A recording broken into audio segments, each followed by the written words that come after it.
목사님, 왜 저는 자꾸 시험에 들고 한번 시험에 들면 회복도 잘 안 될까요?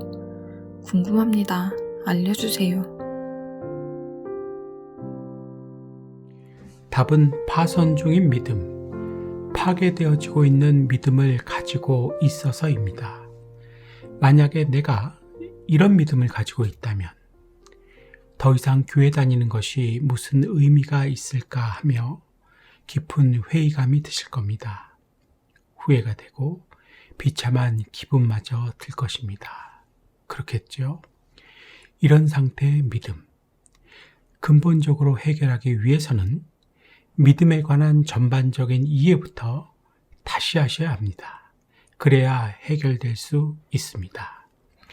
다 아시겠지만 지금 우리 안에 있는 이 믿음이 어떻게 시작되었는가를 봅니다. 에베소서 2장 8절입니다. 너희는 그 은혜에 의하여 믿음으로 말미암아 구원을 받았으니 이것은 너희에게서 난 것이 아니요 하나님의 선물이라. 행위에서 난 것이 아니니 이는 누구든지 자랑하지 못하게 함이라. 지금 우리 안에 있는 믿음은 하나님께서 선물로 주심으로 인해 시작이 됐습니다. 중요하니까 따라해 볼까요? 하나님께서 나에게 믿음을 주셨기 때문에 소유하게 되었다. 출처가 하나님입니다. 이때 선물로 주신 믿음은 온전한 믿음입니다. 이 믿음으로 천국을 가게 됩니다. 영원한 생명도 얻고 하나님의 자녀로서의 삶도 살아가게 됩니다. 어딜 가도 함께해 주시고 인도해 주시고 지켜주시게 되는 것입니다. 복음을 영접함으로 얻게 된 결과입니다. 또 이 믿음은 예배를 드리게 하며 말씀을 들을 수 있게 하며 순종하게 합니다. 열심을 내고 아깝지만 헌금도 드리게 합니다.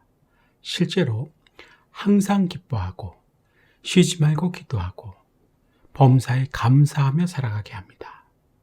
하나님의 사랑과 은혜 가운데서 살아가게 만들어 주는 것입니다.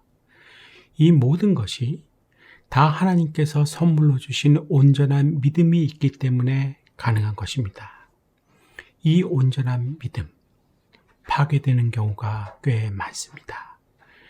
디모데전서 1장 19절을 개역개정 성경과 공동번역 성경으로 나란히 놓고 봅니다.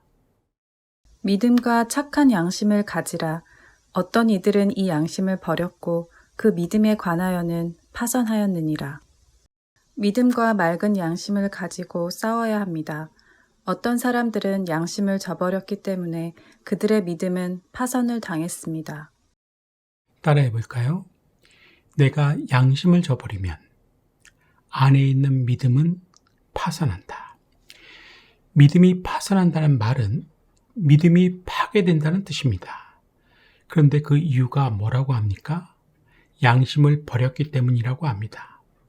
착한 양심을 버리면, 맑은 양심을 버리면 우리가 이제까지 소유해서 지니고 왔던 바로 그 믿음은 파괴됩니다.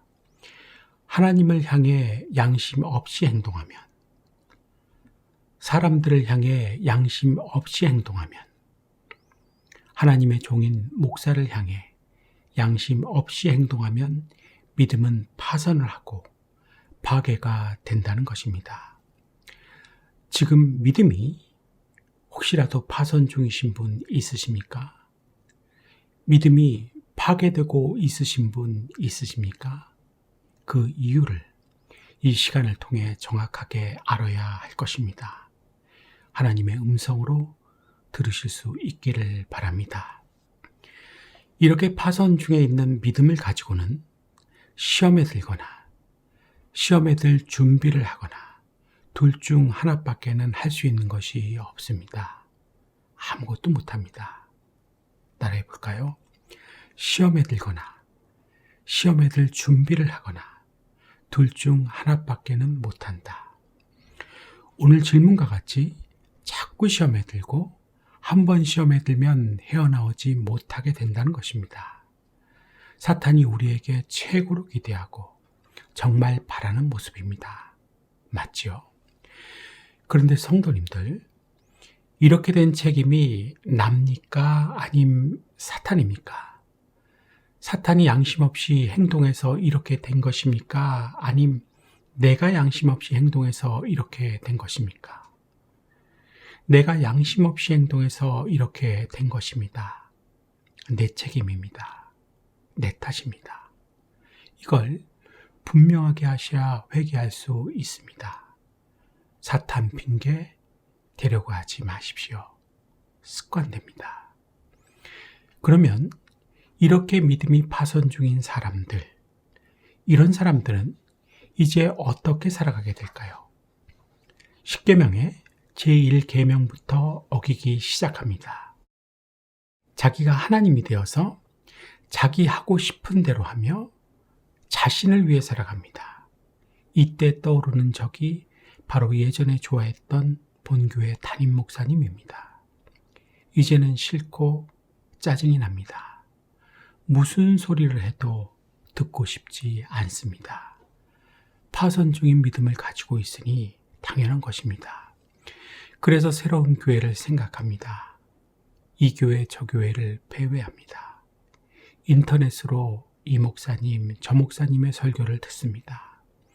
본교회 목사님 설교는 딱 듣기가 싫습니다. 결코 하나님께서 나에게 하시는 말씀이 무엇인가를 알기 위해서가 아닙니다. 은혜를 사모해서도 사제의 은총을 받기 위해서도 아닙니다. 내 멋대로 해도 된다는 자기 위로를 받기 위해서 다른 목사님들의 설교를 듣는 것입니다. 양심 없는 짓을 한 것에 대한, 구체적으로는 말이나 태도, 즉 행동으로 보인 것들에 대한 회개가 없어도 된다는 자기 위로를 받기 위해서 다른 목사님들의 설교를 듣는 것입니다.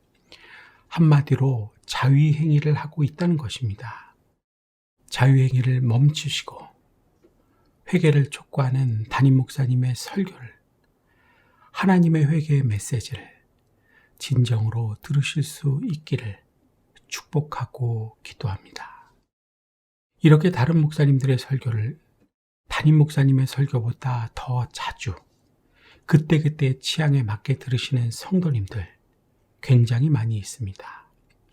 공식적인 이유는 은혜를 못 받아서입니다. 이런 성도님들의 특징과 구별은 열심과 충성이 사라지고 기쁨이 없다는 것입니다. 우리 옆 사람에게 한번 물어볼까요? 열심과 충성이 있으십니까? 기쁨이 있으십니까? 이상하게도 예전에는 다 있던 것들이 지금은 없다는 것입니다.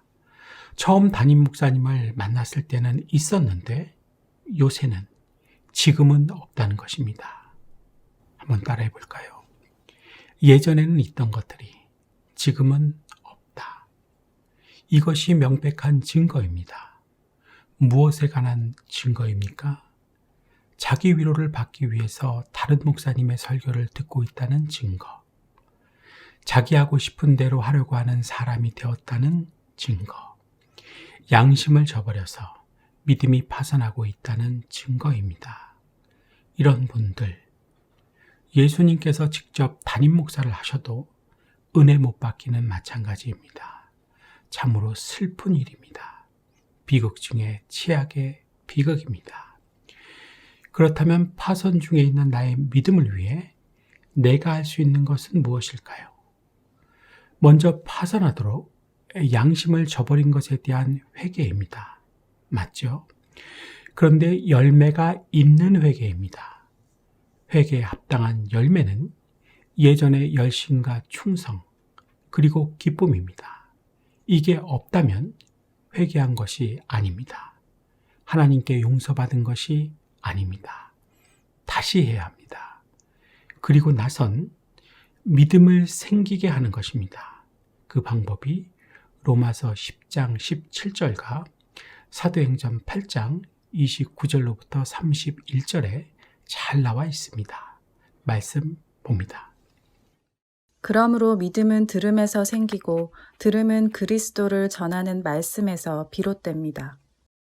성령이 빌립더러 이르시되 이 수레로 가까이 나아가라 하시거늘 빌립이 달려가서 선지자 이사야의 글 읽는 것을 듣고 말하되 읽는 것을 깨닫느냐 대답하되 지도해 주는 사람이 없으니 어찌 깨달을 수 있느냐 하고 빌립을 청하여 수레에 올라 같이 앉으라 하니라.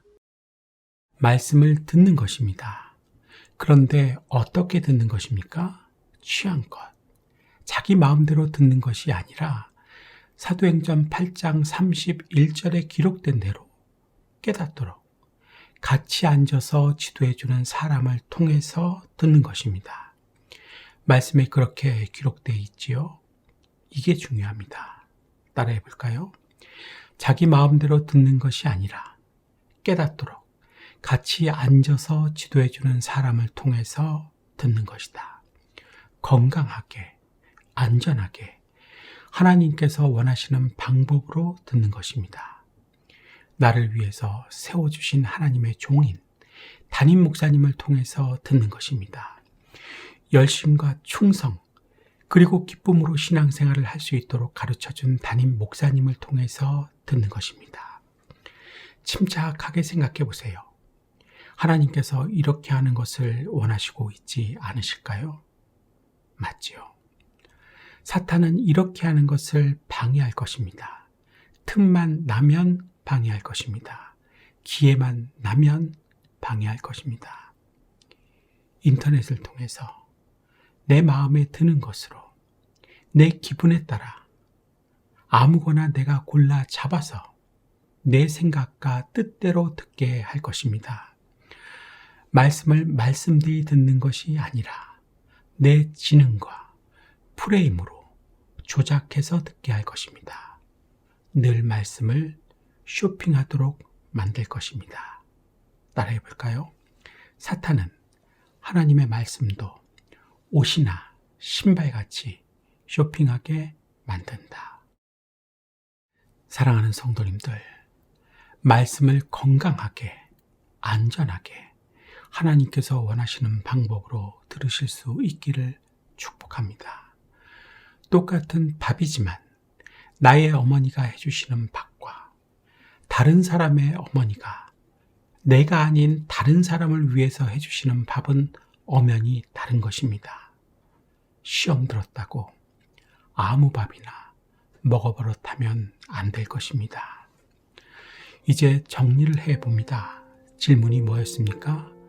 목사님, 왜 저는 자꾸 시험에 들고 한 번 시험에 들면 회복도 잘 안 되나요? 하는 질문이었습니다. 답은요. 파손 중인 믿음, 파괴되어지고 있는 믿음을 가지고 있어서입니다. 라고 말씀을 드렸습니다. 그러면서 세 파트로 나누어 말씀을 드렸습니다. 첫 번째 파트는 믿음의 시작, 두 번째 파트는 믿음이 파손되는 원인, 세 번째 파트는 들어서 생기는 믿음이었습니다. 다 잘 생각나시죠? 사랑하는 성도님들, 다시 한번 반복해서 말씀드립니다. 파손 중인 믿음, 파괴된 믿음을 가지고 있으면 평생을 시험 속에서 살게 됩니다. 시험에 들거나 시험에 들 준비를 하거나 둘 중에 하나입니다. 나중에는 자신이 본인이 시험에 든 상태인 줄도 모르고 살아갑니다. 이런 분들 저는 숱하게 많이 봤습니다. 이렇게 살고 싶으십니까? 건강하게, 안전하게 하나님 원하시는 방법으로 말씀을 들으십시오. 파손시킨 믿음 자꾸 쳐다보지 말고 들음으로 믿음이 생겨나게 하십시오. 그 무엇보다도 시급하고 중요합니다. 돈을 모으는 것보다 시급하고 중요합니다. 미래를 준비하는 것보다 시급하고 중요합니다. 행복하게 잘 사는 것보다 더 시급하고 더 중요합니다. 나를 구원해주는 믿음, 천국 가게 해주는 믿음에 이제는 관심을 가지실 수 있기를 축복합니다. 오늘은 여기까지 하겠습니다. 여러분 잘 들어주셔서 감사합니다.